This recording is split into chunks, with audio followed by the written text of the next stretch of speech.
Brad Garlinghouse just laid out the master plan for Ripple's U stablecoin, and it's not just for the US. Check this out. You have to watch this whole interview. Plus, I have 2 other things that I have to show you that connect to all of this. It's going to be really exciting. Check this out. Let's go. What you do, you could be launching your stablecoin a bit faster than most people thought? Well, we've always been kind of consistent that we're going to do everything we can to launch this year. Everything Ripple does is in conjunction with regulatory approval, licensing, and so a key issue that we will continue to make sure we are partnered with U.S. regulators before we go live with the stablecoin. We'll first issue it, we expect, in the U.S., but we think there's opportunity for stablecoins globally, and certainly Japan, as you, I think, probably know, they approved some legislation a year ago that came into effect this year, and so there's a process underway now to do stablecoins here in Japan as well. Yeah, I want to talk about that, but when we're talking about the U.S., we're talking about a matter of weeks for this launch. Yeah, our expectation has been to move as quickly as we can. Some people, I think, thought that might be the very end of the year. We won't know for sure until regulators say, yes, we have the green light, but we're optimistic. We acquired a company called Standard Custody, which had a New York DFS trust license. And there's a process you go through to kind of transfer that and how it's going to be used. We've had a great partnership with the New York DFS, Department of Financial Services, through a BIT license we've had for many years. And we'll continue to partner with them and work through that with them before we go live. Tell us a little about the use case. How does this really differentiate from your token itself? Because that's also been talked about, the payment system. Right. We've always used XRP, the digital asset that's kind of native to our technology stack. We've used that as a bridge asset to transfer money across borders. What we have found is that stablecoins, particularly US dollar stablecoins, has gone from a pretty small market to today it's about $170 billion worldwide. And if you didn't know this, Ripple was actually using Tether in some instances for moving money. And they're probably thinking, why are we using this company that looks pretty shady on the sidelines, right? I don't think they wanted to work with Circle, in some capacity because they want to compete with Circle, right? They want to be the stablecoin of the future. And so I just want to give you that context. I know you watch this channel for information, context, and hey, baby, I'm here with you live on a Saturday giving you that. This video is brought to you by Margex. You can actually deposit all kinds of different crypto assets and use those crypto assets to trade futures and derivatives up to 100x leverage, which is pretty insane. Different payment options are available: MasterCard, Visa, Google Pay, Apple Pay, and 152 others. You can register now to get up to $10,000 in bonuses. I will leave my link down in the description where you can use it.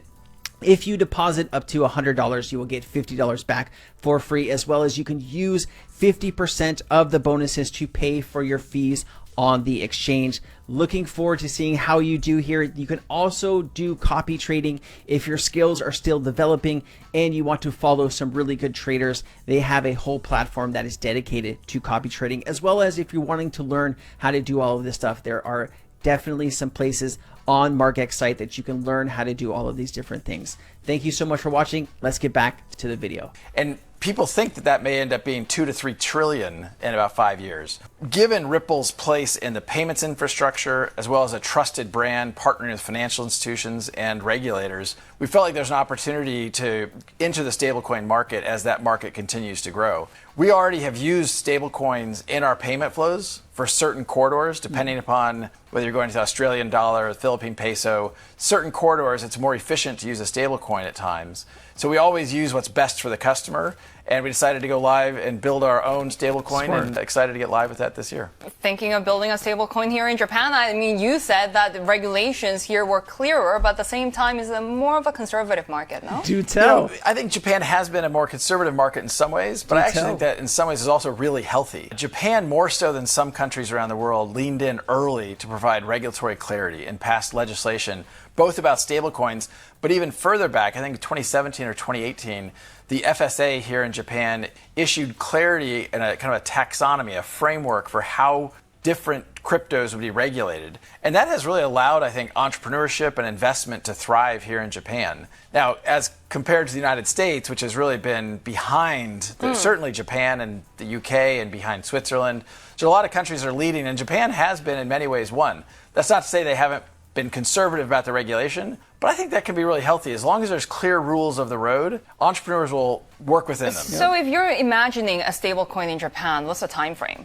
Well, I think right now Ripple in particular is focused on let's get live with the US dollar stablecoin. But I think people will want to hold yen stablecoins, and I think that's only a matter of time. And I think the regulators here in Japan, again, about a year ago, passed some legislation around that, and there's some companies going through the licensing process right now to get live. A lot of the companies that are involved in this space in Japan are larger corporations. Is that sort of a concern, not having the smaller, innovative guys take the lead? Well, I think what you're seeing is some of the bigger guys partnering with the smaller innovative companies. Yeah. Ripple, way back in 2016, partnered with SBI, one of the largest and most successful banking conglomerates here, and really across a lot of financial services here in Japan. And that's been a really successful partnership for us and for them. So we feel like it makes sense to when you enter some of these markets to partner with some of the bigger guys. And that's true in Korea, that's true in Japan. Depending on what market you go into, we try to figure out what's the best way to enter. Especially here in Japan, we've talked about regulation being a bit more clear, but also the government has been very active in setting those regulations. At the same time,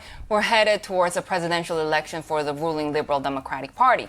Do you have any views on the potential that this market could change? Well, actually, while I've been here in Japan, I've met with regulators, I've met with the FSA, I've met with elected representatives, and what I've heard consistently is a desire to lean into these technologies. I think the environment here from a macro point of view has been very pro-innovation, and this helps create job growth. It helps, even getting the economy kind of jump-started. And what has been a little bit deflationary, I think some of these assets can actually be used to address that and provide some balance in how pricing across different jurisdictions occurs. You're even encouraged as an outsider because some of these markets in Asia can tend to be very insular. Yeah, I think historically that's been my impression. I will tell you, I have felt incredibly warm welcomes across the board, with the FSA, with elected representatives. They want to see technologies like this embraced and adopted, whether it's crypto and blockchain or AI. That's a consistent message I heard in all of my meetings over the last day or two. Does that really contrast to what you're feeling in the U.S., the warmth and embrace?